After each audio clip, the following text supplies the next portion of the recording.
이 시간 우리에게 주시는 하나님의 말씀은 창세기 28장 10에서 17절 구약 40종 말씀입니다. 야곱이 브엘세바에서 떠나 하란으로 향하여 가더니 한 곳에 이르러는 해가 진지라. 거기서 유숙하려고 그곳에 한 돌을 가져다가 베개로 삼고 거기 누워 자더니 꿈에 본즉 사닥다리가 땅 위에 서 있는데 그 꼭대기가 하늘에 닿았고 또 본즉 하나님의 사자들이 그 위에서 오르락 내리락 하고 또 본즉 여호와께서 그 위에 서서 이르시되 나는 여호와니 너의 조부 아브라함의 하나님이요 이삭의 하나님이라. 내가 누워있는 땅을 내가 너와 내 자손에게 주리니 내 자손이 땅의 티끌같이 되어 내가 서쪽과 동쪽과 북쪽과 남쪽으로 퍼져나갈지며 땅의 모든 족속이 너와 내 자손으로 말미암아 복을 받으리라. 내가 너와 함께 있어 내가 어디로 가든지 너를 지키며 너를 이끌어 이 땅으로 돌아오게 할지라. 내가 내게 허락한 것을 다 이루기까지 너를 떠나지 아니하리라 하신지라. 야곱이 잠이 깨어 이르되 여호와께서 과연 여기 계시거늘 내가 알지 못하였도다. 이에 두려워하여 이르되 두렵도다. 이곳이여 이것은 다름 아닌 하나님의 집이요 이는 하늘의 문이로다 하고. 아멘. 이번 주간에는 한국 전쟁 발발 75주년이 되는 6.25 전쟁 기념일이 있습니다. 먼저는 우리나라를 지켜주신 하나님의 은혜에 감사하며 모두의 자유를 지키기 위해 목숨을 바친 모든 분들의 숭고한 희생에 고개 숙여 우리 모두 감사해야 할 것입니다. 또한 다시는 이 땅에 전쟁이 없도록 우리는 기도해야 하고, 또한 북녘 동포들을 생각하며 통일을 위하여, 또한 그 회복을 위하여 우리가 힘써 기도를 이어가야 할 것입니다. 오늘은 6.25 한국전쟁과 관련된 이야기를 한 인물을 소개하며 설교를 시작하려고 합니다. 여러분 혹시 마가릿 히긴스라는 이름을 들어보셨을까요? 1950년 우리나라 6.25 전쟁 때 서울에 제일 먼저 들어왔던 4명의 종군 기자가 있었는데 그 중에 한 명입니다. 그녀는 미국의 뉴욕 헤럴드 트리뷴지의 도쿄 특파원으로 발령을 받고 6월 21일에 일본에 입국했다가 6.25 전쟁 발발 소식을 듣고 이틀 뒤인 27일 서울에 들어와 한국 전쟁의 소식을 빠르게 전 세계에 전했습니다. 이때 그녀가 쓴 기사 중에요, 우리나라 해병대를 소개한 글이 있습니다. 표현이 있어요. 굉장히 유명해졌습니다. 이 표현 때문에. 뭐라고 소개했냐? 고스트 캐칭 마린스라고 영어 표현이 되어 있고요. 그거는 사실은 원래 우리가 쓰는 표현으로는 귀신 잡는 해병, 이것을 고스트 캐칭, 이게 모르겠어요. 이게 영어식으로 된 건지 어떤 건지 모르지만 그렇게 표현을 했답니다. 그래서 이 표현이 전 세계에 우리나라 해병대의 용맹함을 알리는 그러한 좋은 표현으로 사용이 됐다고 합니다. 그녀는 전쟁터를 두루 다니며 이승만 대통령으로부터 시작해 메가더 장군, 그리고 전장의 이등병까지 다양한 사람들을 인터뷰했습니다. 그녀는 이 전쟁의 기록을 자신의 일기를 통해 남겼는데요, 그 일기의 내용들을 추려서 1951년에 War in Korea라는 책으로 출판이 됩니다. 이 책으로 그녀는 같은 해인 51년 여성 최초로 퓰리처상을 이 책을 통해 수상을 합니다. 그녀는 자신의 책을 들고 미국 전역을 돌며 한국을 도와야 합니다라고 그렇게 역설하고 다녔습니다.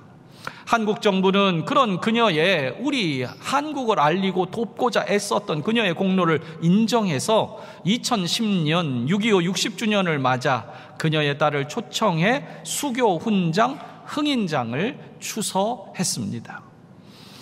그녀의 War in Korea라는 책은요, 번역본이 여러 권 있는데 그 중에 2009년에 자유를 위한 희생이라는 제목으로 다시 우리 가운데 최근에 그렇게 출판이 되었습니다. 그런데 이 사진에 보시면요, 사진을 계속 한 번만 볼게요. 이 자료 화면에 보면 자유를 위한 희생의 이 책 표지에 보면 위에 글자, 영어 글자가 좀 잘 안 보이실 것 같은데 뭐라고 써 있냐? 거기에 굉장히 유명한 문장입니다. 이 문장은 Freedom is not free.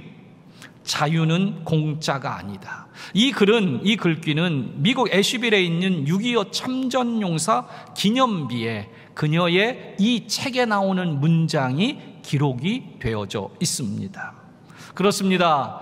이 땅의 자유와 행복은 결코 공짜가 아니라는 것을 우리는 잊지 말아야 할 것입니다. 또한 일기 형식으로 적은 그녀의 책 내용 중에 제가 두 부분만 한번 읽어드려 봅니다. 1950년 12월 7일 여전히 강추위가 계속되었다. 우리는 안전이 확보되는 곳인 진흥리까지 10마일을 다시 행군해야만 했다. 가다가 우리는 장병들의 시신을 발견했다. 그들을 철수시키기에는 역부족이다. 그래서 언 땅에 다이너마이트를 터뜨려 3개의 대형 무덤을 만들고 시신을 수백 구씩 묻었다. 군목이 얼마 안 되는 청중들 앞에서 여호와는 나의 목자신이라는 시편 23편을 낭송했다. 12월 9일 미국 해병들이 참호 속에서 밤을 지내고 아침을 맞았다. 오늘도 후퇴를 계속해야 한다. 매서운 날씨이다. 이때 라이프 잡지사의 사진기자 던컨이 얼어붙은 깡통에서 콩을 꺼내 씹고 있는 한 병사에게 물었다. 내가 만일 전능한 하나님이라면 나에게 당신은 지금 뭘 달라고 하겠습니까? 그러자 그 병사는 2번 생각하지도 않고 이렇게 답했다. 단 하루라도 좋으니 내일을 내게 주십시오. Give me a tomorrow. Give me a tomorrow. 여러분, 어쩌면 우리에게 내일이라는 건 내 것이 아닙니다. 내 것이 아니에요. 분명히 내일이라는 시간이 있고 내일이라는 날을 우리가 말하지만 내일은 내 것은 아닙니다. 어쩌면 우리는 이 병사처럼 전쟁 같은 오늘을 살며 이 병사처럼 그와 같은 심정으로 내일의 불안함을 우리는 보장받고 싶어 하는 것 같습니다. 그렇습니다. 내일이 보장되지 않는 불안하고 위태한 날들을 속에서 내일의 행복과 내 인생의 미래를 보장받으려면 그것은 오직 하나님께 구하는, 전능하신 하나님께 구하는 수밖에 없을 겁니다. 오늘 본문에도 내일에 대한 두려움과 불안으로 가득한 야곱의 이야기가 오늘 본문에 기록되어 있습니다. 하지만 그는 홀로 도망치듯 가는 그 길 위에서 자신의 불확실한 미래를 보장해 주시고 심지어 함께 하시겠다고 약속해 주시고 반드시 네가 잘되게 하겠다는 그 하나님의 약속을 듣게 됩니다. 그리고 그 자리에서 그는 하나님을 만나게 됩니다. 사랑하는 성도 여러분, 오늘 말씀을 통하여 저는 우리가 정말 불안한 이 전쟁 같은 속에 살지만 하나님을 만나야 한다는 것, 그렇게 위에 계신 하나님을 찾고 여기 계신 하나님을 새롭게 깨닫는 그러한 나날들이 되길 바라며 오늘 말씀에 몇 가지 점을 나누고자 합니다. 첫 번째로는 불안한 오늘을 살 때 위에 계신 하나님을 볼 수 있어야 합니다. 야곱의 생애를 대략 말씀을 드려봅니다. 야곱은 태어나면서부터 형의 발 뒤꿈치를 잡고 나왔습니다. 그래서 뒤꿈치를 잡는 사람, 때로는 사기꾼이라는 그런 의미까지 확장돼서 야곱이라는 이름입니다. 결정적으로 그는 죽 한 그릇으로 형의 발목을 잡았습니다. 야곱은 아버지를 속이기 위해 형의 옷을 입고 형처럼 꾸며서 그토록 원하던 장자권을 가로챘습니다. 그러나 부모와 형제를 속이고 얻은 장자권은 그를 행복하게 해주지 못했습니다. 오히려 그 속임의 결과로 형 에서가 자신을 죽이려고 하자 두려운 나머지 형을 피해 먼 하란에 사는 외삼촌에게로 도망을 가게 됩니다. 하란까지는 무려 800km의 기나긴 여정입니다. 그런데 이 길은요, 야곱에게는 처음 가는 길일 뿐만 아니라 홀로 가는 길이라는 점, 이 부분도 우리는 주목해야 합니다. 처음 갑니다. 혼자 갑니다. 얼마나 갈 길도 모를 것이고 그리고 그거를 홀로 가니 얼마나 막막했겠습니까?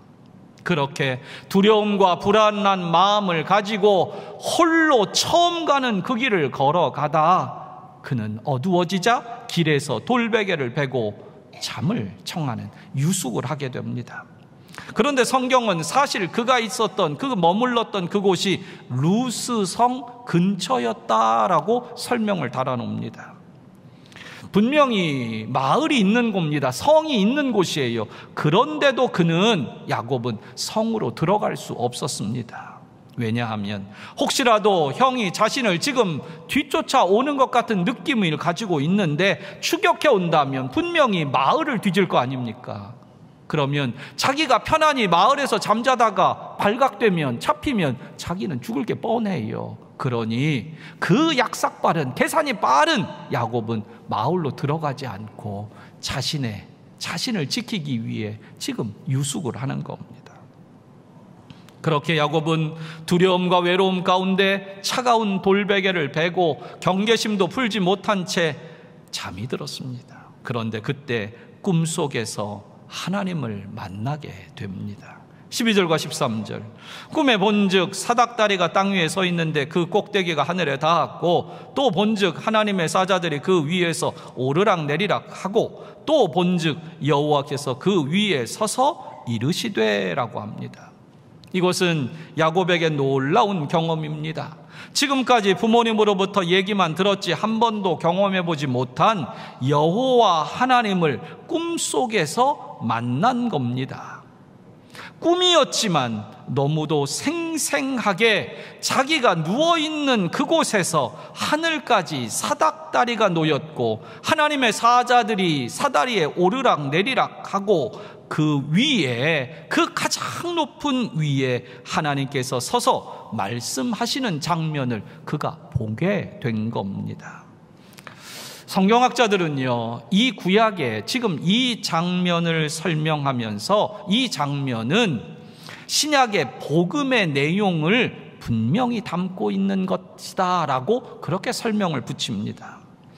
여러분, 세상의 많은 종교는 내가 쌓은 선행과 노력으로 복을 받는다라고 말하는 경우가 대부분입니다. 즉, 인간의 노력으로 신을 감동시켜서 무엇을 얻거나 무엇인가를 해결하는 것, 이것이 세상 종교들의 방식입니다.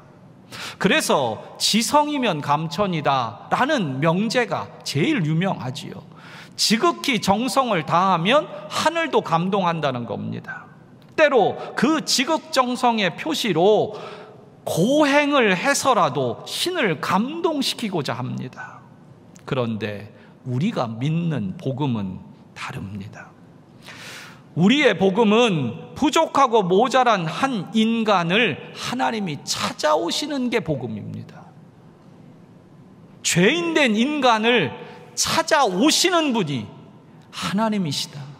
바로 그분이 죄인된 인간을 사랑하시는 것, 사랑해서 찾아오시는 것, 이게 복음입니다. 오늘 본문 속에 가족을 속이고 한밤중에 도망치는 비겁한 야곱에게 하나님께서 찾아오셨다는 겁니다. 그것도 꿈을 통해서라도 말입니다. 그런데 찾아오신 하나님은 야곱을 나무란 것이 아니라 오히려 야곱을 보호하고 축복하시겠다고 일방적인 약속까지 하십니다.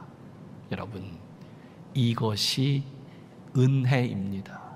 자격이 있어서 받는 것이 아니라 자격이 되지 않는데, 남들이 볼 때는 속이는 사람이고 남들이 볼 때는 비겁한 도망자인데, 이기적인 사람인데, 그런 사람에게도 하나님은 은혜를 베푸십니다. 왜냐? 오늘도 하나님은 하나님의 약속을 믿는 자, 하나님의 약속을 붙드는 자를 반드시 구하시기 때문에 그렇습니다. 시몬 웨일은 이 야곱의 장면의 사건을 이렇게 묘사했습니다. 우리는 하나님을 향해 한 발자국도 나아갈 수 없다. 우리는 단지 그분을 바라볼 수 있을 뿐이다. 우리가 그분을 찾아 헤맬 필요도 없고 단지 하나님을 향해 바라보는 방향을 바꾸기만 하면 된다. 우리를 찾아다니시는 분은 바로 하나님이시기 때문이다. 사랑하는 성도 여러분, 오늘도 하나님이 여러분을 찾아오십니다. 나의 삶에 내가 쫓기고 불안하고 두렵고 막막한 그 순간에 하나님은 우리에게 찾아오시는 분이신 걸 믿으십시오. 그리고 오늘 본문 12절과 13절에서 주목해 볼 것이 있는데, 오늘 본문에 보니까 본즉이라는 표현이 3번이나 반복됩니다. 그런데 3번째 봤는데 무엇을 봤냐? 하나님이 그 위에 서 있는 장면을 꿈에서 야곱이 보았다는 겁니다. 성경에는 보통 보좌에 앉아 계신 하나님으로 보통 묘사가 되는데, 오늘 본문에서는 위에 서 있는 하나님이십니다. 그동안 야곱은 자신만을 바라보고 살았습니다. 아니, 앞으로 누릴 이 땅에서의 장자권의 축복만 집착하면서 그는 살았습니다. 그랬기 때문에 장자권을 가지면 얻게 될 축복만을 그는 갈구하며 지금 살았습니다. 그 얘기는 뭡니까? 사실 그는 이 장자권을 얻으려고 했던 이유는 단 한 가지입니다. 하나님을 믿으려는 마음이 아니에요. 이 장자권만 있으면 하나님이라는 분이 축복해 준다더라. 무슨 얘기입니까? 장자권으로 대표되는 그 장자권 안에 담겨 있다고 하는 이 땅의 축복, 그것이 목적이었던 거예요. 그런데 그 약속, 그 장자권에 포함된 그 약속을 소중히 여긴, 그것을 붙들었던 이 야곱에게 하나님이 찾아왔다는 겁니다. 그는 단 한 번도 하나님의 존재나 하나님과의 관계성에 대해서는 제대로 심각하게 진지하게 생각해 본 적이 없어요.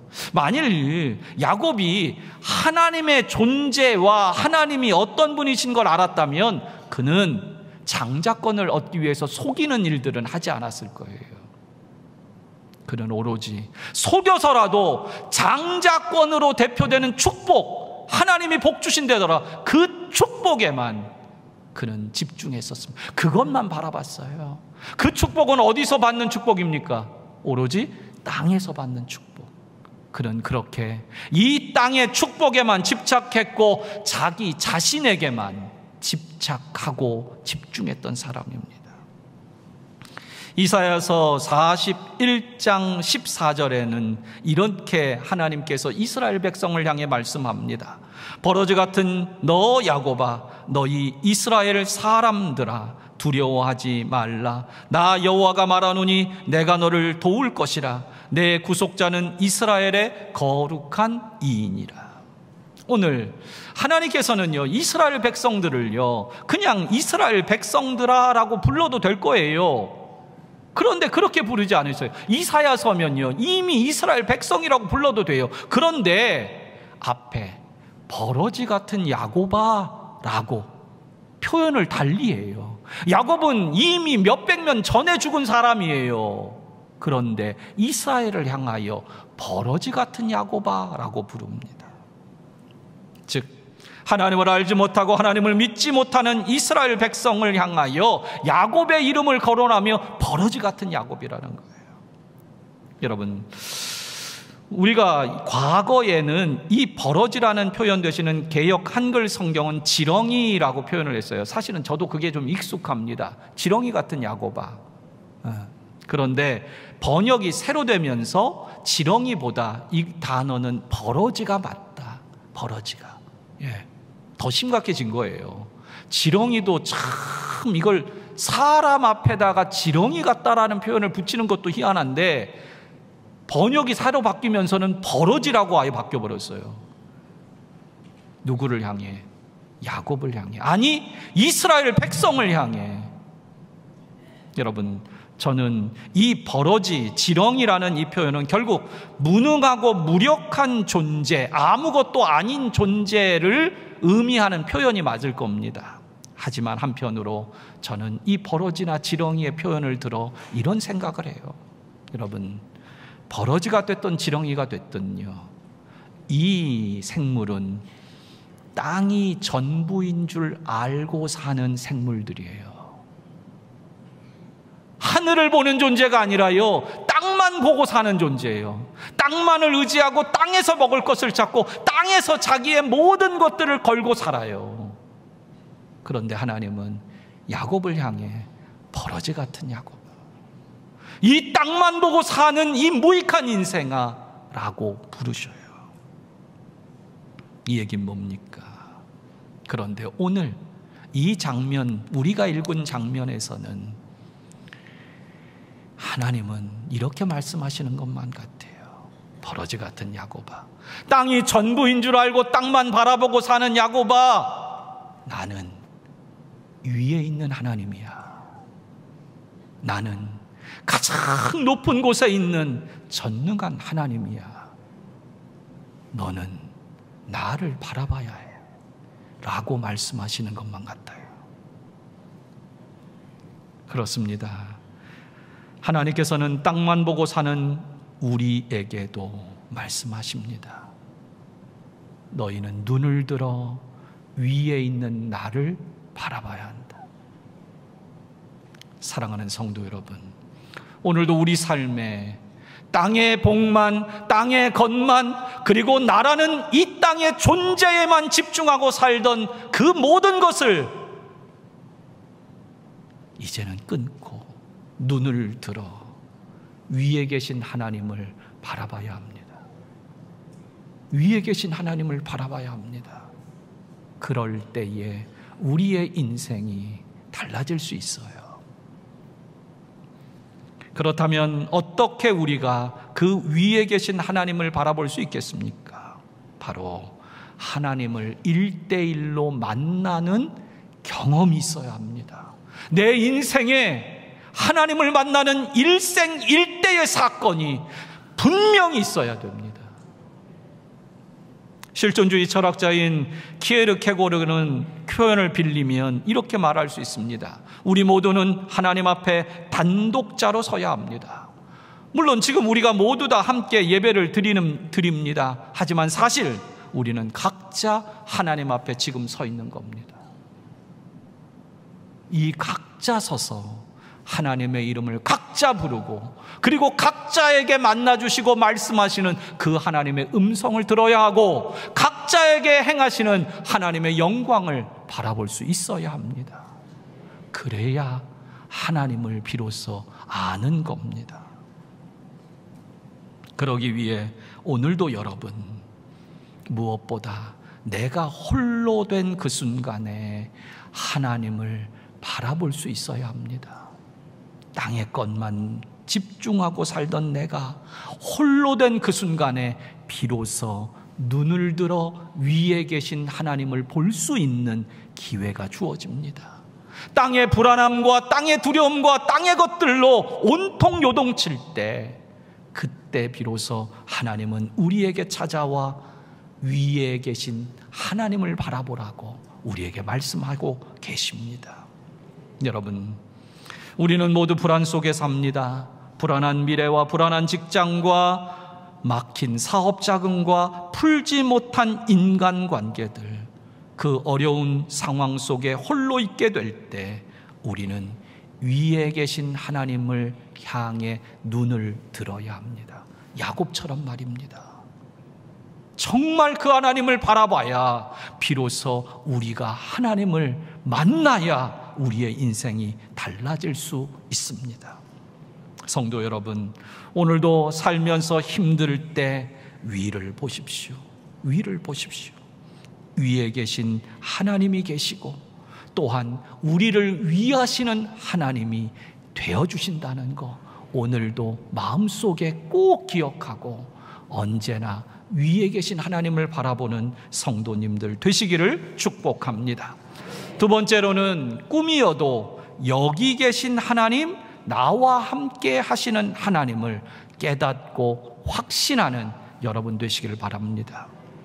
하나님께서 먼저 돌베개를 메고 유숙하는 야곱에게 다가오셨습니다. 그리고 15절의 말씀을 이어갑니다. 내가 너와 함께 있어 내가 어디로 가든지 너를 지키며 너를 이끌어 이 땅으로 돌아오게 할지라. 내가 내게 허락한 것을 다 이루기까지 너를 떠나지 아니하리라. 함께 하시고 지키시고 다시 돌아오게 하시고 내게 허락한 것을 다 이루겠다고 하나님이 말씀하십니다. 여러분, 이것은 그야말로 하나님의 은혜입니다. 정말 하나님의 은혜입니다. 야곱은 그저 이 땅의 축복을 원해서 하나님의 약속이 담긴 그 장자권을 붙들었는데 하나님은 그 약속보다 더 좋은 걸 주신다는 거예요. 여러분, 우리가 하나님께서 내 병을 고쳐주십시오, 하나님 내 사업장을 잘 되게 해주시고 우리 가족이 잘 되게 해주십시오, 이렇게 구하며 하나님께 찾아오기만 해도요, 하나님은 그것보다 더한 복, 영생의 복을 우리 가운데 주시는 줄 믿으십시오. 그게 은혜입니다. 내가 받을 수 없는 것, 내가 구하지 않은 것까지 하나님이 주시기 때문에 그래서 우리가 은혜를 받는 거예요. 여러분, 오늘도 두렵고 외로운 야곱에게 하나님의 이 약속의 말씀은 얼마나 큰 위로가 되고 소망이 되고 담대한 힘이 되었겠습니까? 그렇게 그는 꿈속에서 하나님을 만납니다. 그런데 그는 그 꿈을 꾸고 나서 잠에서 깹니다. 그리고 이야, 꿈이 참 감동적이라, 야, 오늘 재수가 좋으려나 보다, 이랬나요? 저 같으면 그 정도 할 것 같아요. 전 꿈도 잘 안 꿔요. 근데 정말 꿈을 꿔도 기억도 못해. 머리가 나쁘어서 그런 것 같아요. 그런데 오늘 16절에 야곱의 표현을 들어보십시오. 야곱이 잠이 깨어 이르되 여호와께서 과연 여기 계시거늘 내가 알지 못하였도다. 여러분, 꿈은 꿈이잖아요. 꿈이 현실이 아니잖아요. 그런데 야곱의 믿음이 여기 있어요. 한낱 꿈을 나의 하나님으로 받아들이고 있다는 거예요. 그 꿈을 통해 본 하나님을 나의 하나님으로 고백하고 있다는 거예요. 그 꿈에서 아브라함의 하나님, 너희 이삭의 하나님이라고 말했던 그 하나님을 나의 하나님으로 깨달았다는 거예요. 이게 야곱의 신기한 믿음이에요. 더불어 이 16절의 말씀은 조금 부연 설명이 좀 필요합니다. 당시의 신 개념은요, 지역신과 가족신의 개념이었습니다. 그래서 사람들은요, 자기가 살던 지역을 벗어나면 지역신과 가족신이 힘을 잃어버린다라고 생각을 했어요. 예.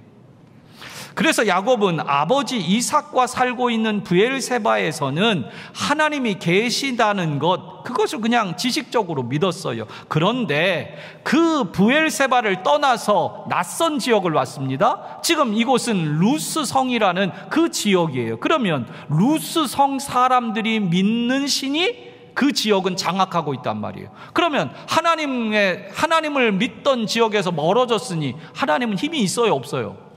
당시의 개념으론 힘이 없는 거예요.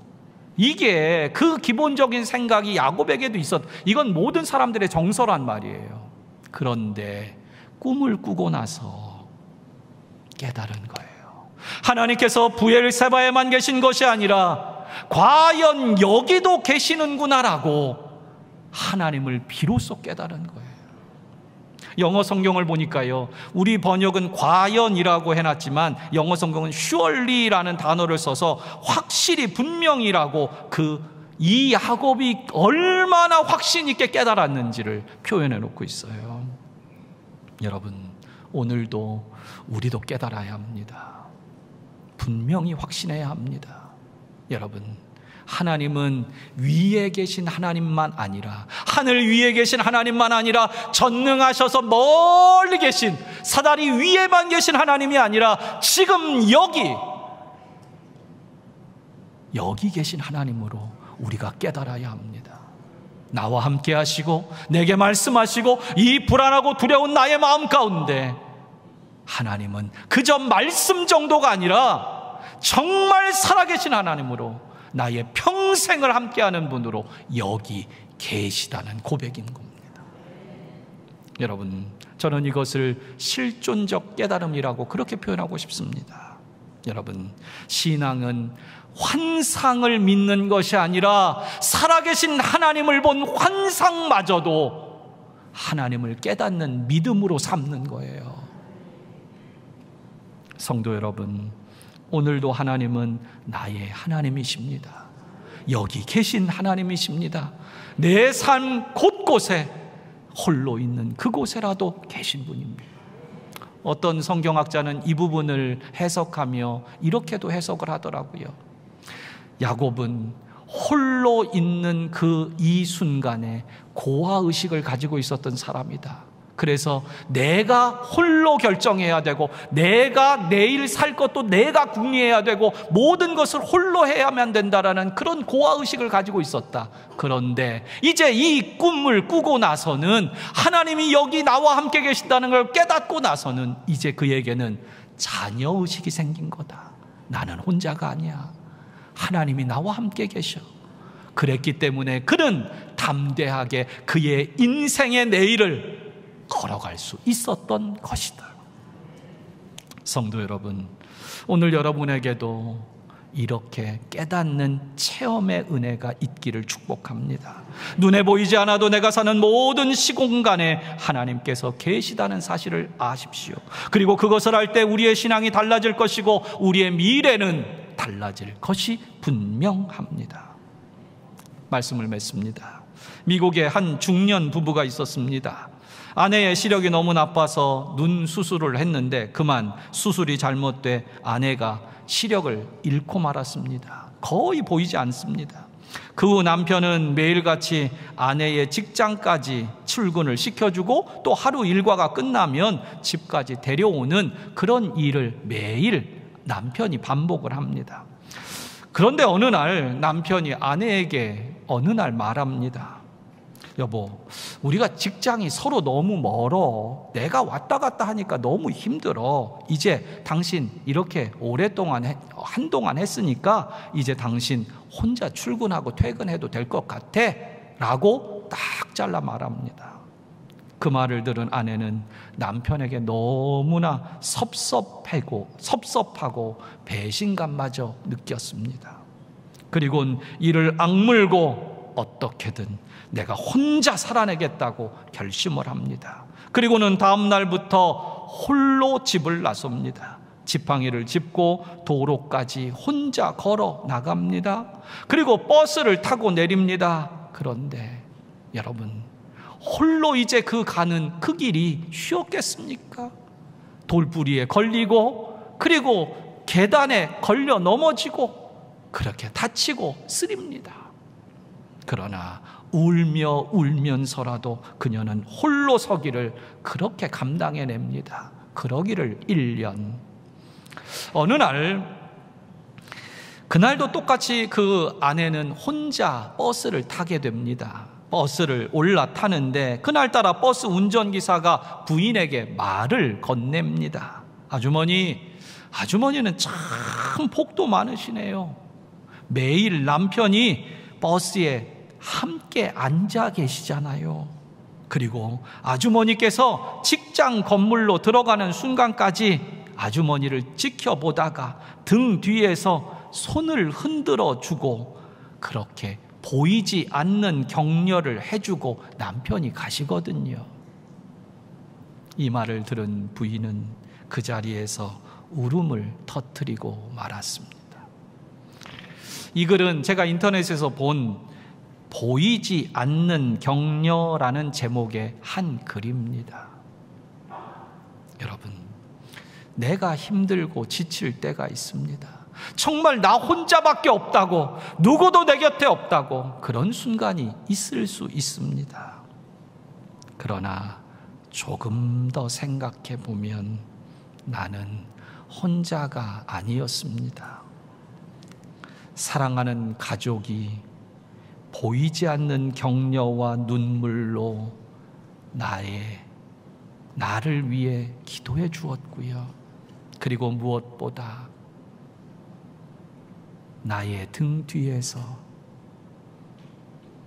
나를 도우시는 하나님, 나를 감시하는 하나님이 아니라 나를 지켜보시며 나를 위하고 나를 돌보신 하나님이 계셨습니다. 이사야서 41장 14절에 기록된 말씀을 다시 한번 읽어드려 봅니다. 버러지 같은 너 야곱아, 너희 이스라엘 사람들아, 두려워하지 말라. 나 여호와가 말하노니 내가 너를 도울 것이라. 내 구속자, 내 구원자는 이스라엘의 거룩한 이인이라. 성도 여러분, 야곱처럼 땅의 것만 보고 살지 마십시오.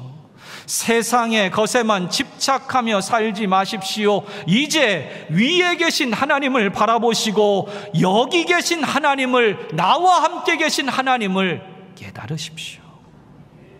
내 삶에 불안할 때 하나님께서 여러분에게 찾아오사 함께하며 도와주십니다.